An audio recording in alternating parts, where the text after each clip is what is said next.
En République démocratique du Congo, l'incidence de la pauvreté serait établie en moyenne à 80% et les taux de chômage à 84% selon les dernières observations des chercheurs.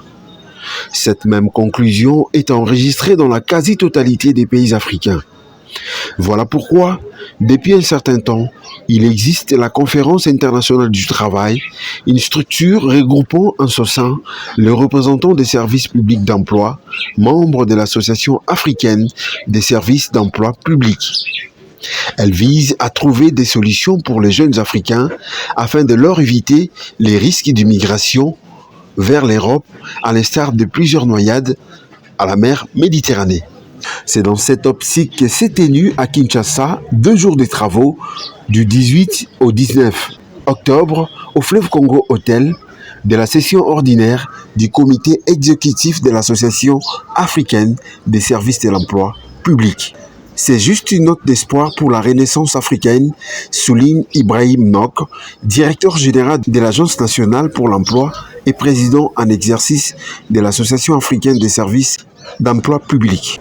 C'est juste une note d'espoir pour dire que l'Afrique renaît, l'Afrique à travers ses talents, à travers ses services publics d'emploi, reconnaît, fait de l'introspection, reconnaît ses forces et faiblesses et transforme ses faiblesses en force.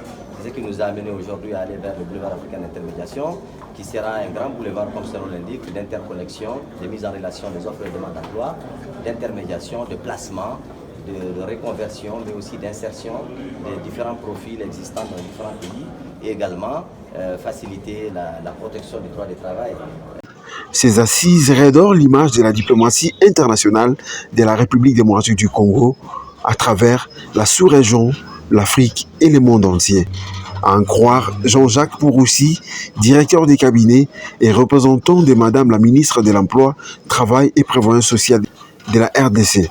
C'est d'abord de redorer l'image internationale, l'image de notre diplomatie internationale de la République démocratique du Congo, à travers la sous-région, à travers l'Afrique et à travers le monde. Donc cette session de travail qui vient d'avoir lieu montre clairement cette détermination. Vous avez compris, vous le savez très bien que notre président de la République a voyagé beaucoup.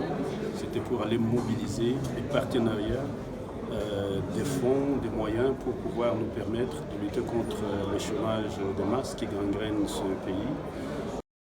Il faut savoir que cette session ordinaire de l'Association africaine des services d'emploi public a eu, entre autres, les objectifs de préparer le prochain conseil d'administration prévu en novembre 2022 en élaborant et en adoptant le programme d'activité à soumettre au conseil d'administration de l'AMCEP pour le compte de la région Afrique au titre 2022 et 2023. Signalons également, ces assises ont été soutenues à Kinshasa par l'Office national de l'emploi, ONEM.